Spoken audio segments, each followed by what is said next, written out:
আসসালামু আলাইকুম। America Bangla voice থেকে আপনাদেরকে শুভেচ্ছা ও স্বাগতম। আজকের ভিডিওটি অনেক গুরুত্বপূর্ণ, কারণ আমি আজ আলোচনা করব কিভাবে বিদেশ থেকে H1B ভিসা নিয়ে অতি সহজেই আমেরিকায় আসা যায়। আপনি যদি বাংলাদেশ, ভারত, শ্রীলঙ্কা, নেপাল, পাকিস্তান, ফিলিপাইন বা অন্য যে কোনো দেশে থাকেন এবং যুক্তরাষ্ট্রে কাজ করতে চান, তাহলে ভিডিওটি আপনার জন্য খুবই গুরুত্বপূর্ণ। তাই ভিডিওটি খুবই গুরুত্ব দিয়ে প্রথম থেকে শেষ পর্যন্ত দেখবেন, তাতে কোনো কিছু মিস হবার সম্ভাবনা থাকবে না। আর ভিডিওটি ভালো লাগলে অনুগ্রহ করে লাইক শেয়ার দিবেন, আর চ্যানেলে নতুন হলে সাবস্ক্রাইব করে পাশে থাকা বেল আইকনে ক্লিক করে রাখবেন, যাতে নতুন ভিডিও আপলোড করার সাথে সাথে আপনাদের কাছে নোটিফিকেশন চলে যায়। তাহলে আসুন আমরা এখন মূল আলোচনায় ফিরে যাই। আজকে আমি আলোচনা করব H1B ভিসা কি, কারা এই ভিসার জন্য যোগ্য, কিভাবে চাকুরি পাবেন, পুরো ভিসা আবেদন প্রক্রিয়া এবং কিভাবে গ্রিন কার্ড পাবেন। এখন আমি সবকিছু বিস্তারিতভাবে আপনাদের সামনে তুলে ধরব। প্রথমেই আলোচনা করব H1B ভিসা কি। H1B ভিসা হলো একটি নন ইমিগ্রেন্ট ওয়ার্ক ভিসা বা এমপ্লয়মেন্ট ভিসা, যা USCIS অর্থাৎ United states citizenship and immigration service দিয়ে থাকে।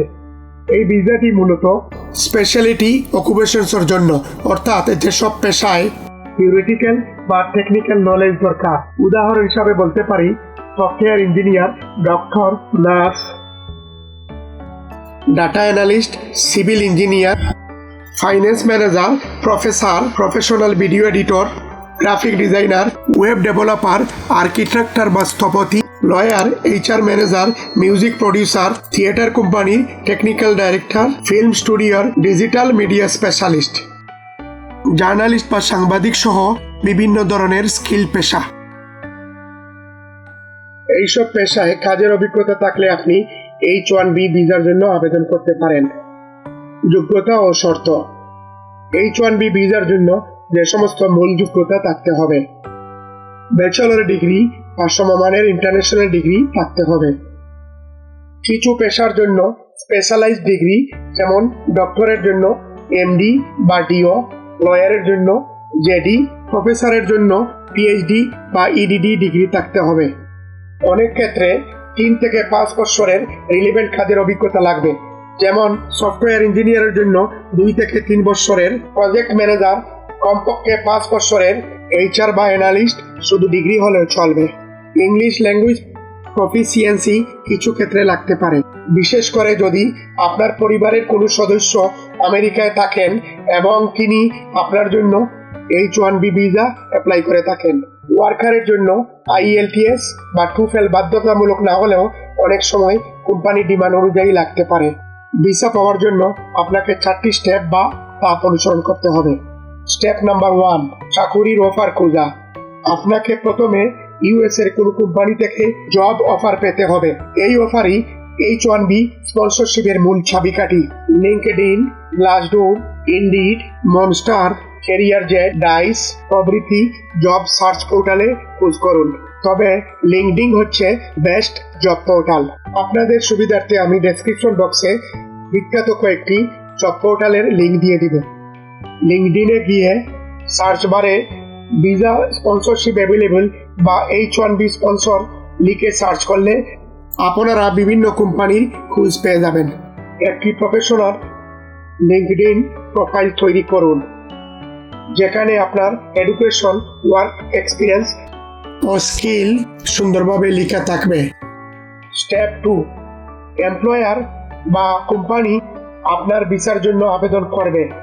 আপনি যখন জব অফার অ্যাকসেপ্ট করবেন, তখন আপনার এমপ্লয়ার বা কোম্পানি আপনার পক্ষ থেকে USCIS এ ফর্ম I-129 ফাইল করবে। সাথে সাথে প্রয়োজনীয় ডকুমেন্ট যেমন offer letter, education and work document, LCA অর্থাৎ লেবার কন্ডিশন সার্টিফিকেট, এবং সাথে পিটিশন ফি $780 জমা দিবে। এমপ্লয়ার সমস্ত কাগজপত্র ঠিকঠাক দিলে USCIS সেটা রিভিউ করে অ্যাপ্রুভাল দিবে। তারপরে আপনার কেস NBC বা ন্যাশনাল ভিসা সেন্টারে পাঠিয়ে দিবে। Step 3, visa interview. NBC বা ন্যাশনাল ভিসা সেন্টার থেকে ইন্টারভিউ লেটার পেলে আপনি নিজের দেশের US এমবেসি বা কনসুলেটে গিয়ে ইন্টারভিউ দিবেন। ইন্টারভিউতে আপনার যেগুলো লাগবে, যেমন valid passport, DS-160 form, I-797 approval notice, job offer letter, academic certificates, experience letter এবং ভিসা অ্যাপ্লিকেশন ফি রিসিপ্ট।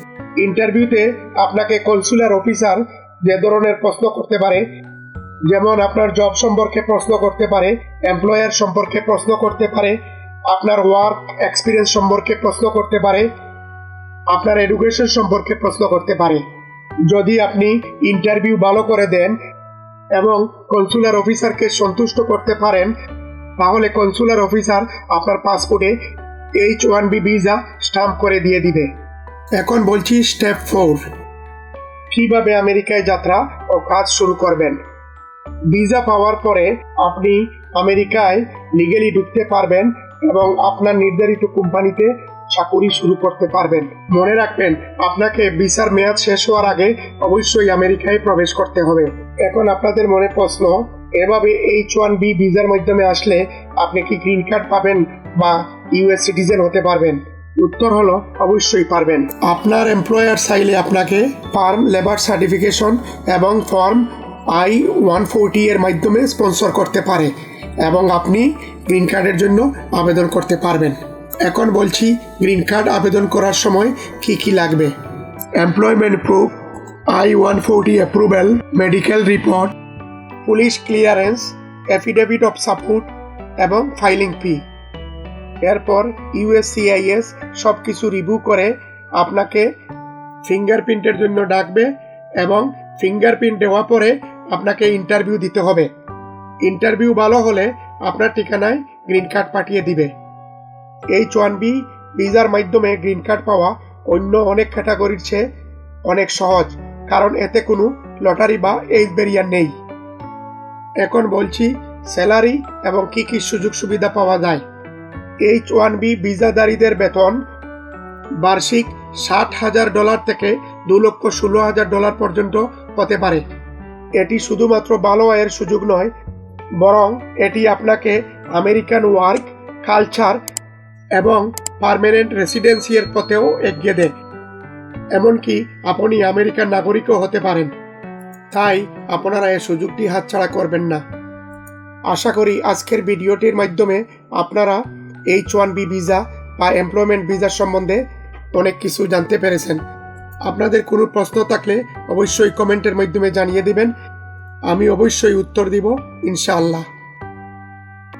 আর ভিডিওটা যদি আপনাদের কোনো উপকারে আসে তাহলে অনুগ্রহ করে লাইক শেয়ার দিবেন এবং চ্যানেলটা সাবস্ক্রাইব করে আমার পাশে থাকবেন। তাহলে আজ এ পর্যন্তই। আপনারা ভালো থাকুন, সুস্থ থাকুন। আল্লাহ হাফিজ।